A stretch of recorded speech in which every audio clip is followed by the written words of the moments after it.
In today's video, we are looking at Mpumalanga Department of Education question paper, June 2023.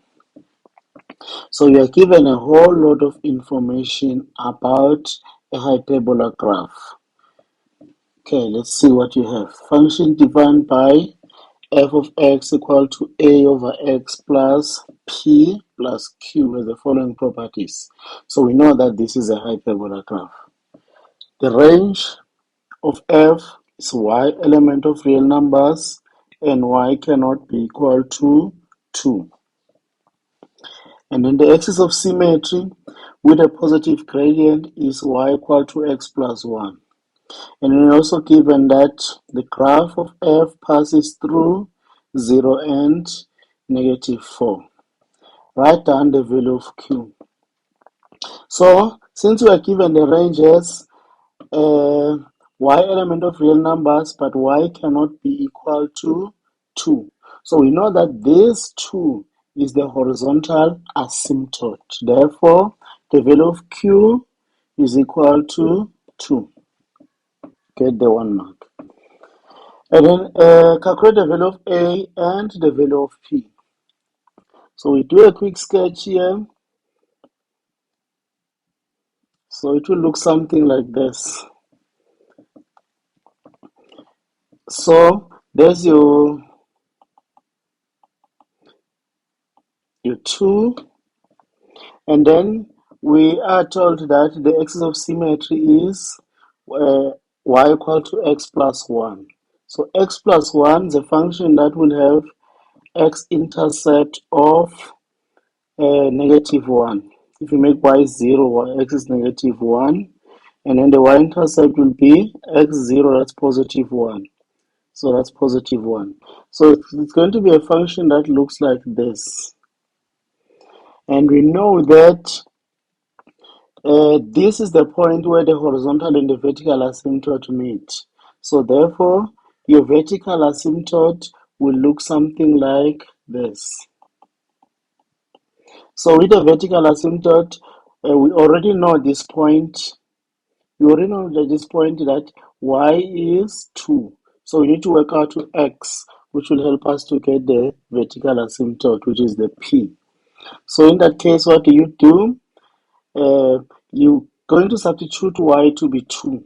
So it's going to be in this equation. So 2 is equal to x plus 1. Then you transpose 1 is equal to x. So the value of x there is 1.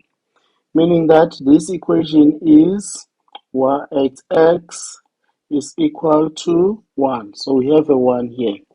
Meaning that here we have a graph that is shifted 1 unit to the right.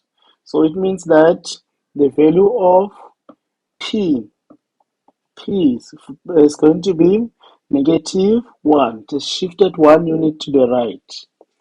And then the value of a now we'll have to substitute this point. So when we substitute that point, so far we have y is equal to a over x minus 1 plus 2. The point that we have to substitute is 0, -4. So -4 is equal to a over 0 minus 1 plus 2, which will be -4 a over -1 plus 2. Then you transpose the 2, you would have -6 equal to a over -1.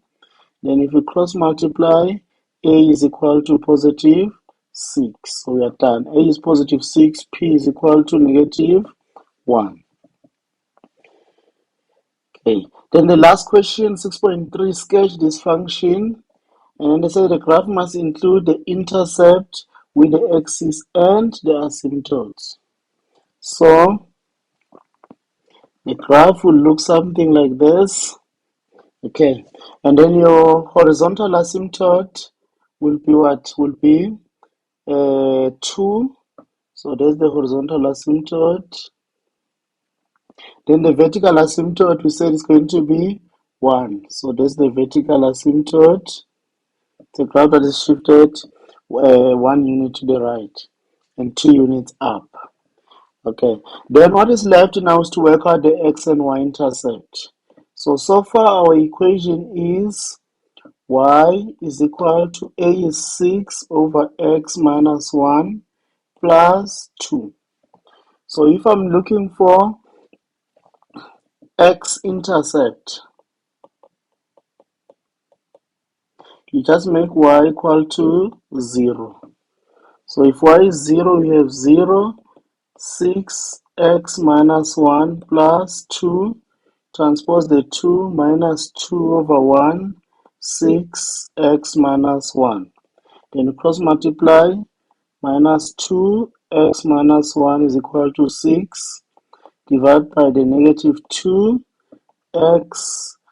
minus 1 is equal to negative 3. Then we transpose x is going to be negative 2. So the x-intercept is negative 2 and 0. Then, so at that point, the negative 2 and 0, that would be the x-intercept. And then the y-intercept, we already given that is what? Is 0 and negative 4. So if you can extend this graph a bit, so that is negative 4. So the y-intercept is there. Then the graph will look something like that. That's the quadrant 3 part. And then the quadrant 1 part will look like that. So that's the end of that question. So we've done with this graph.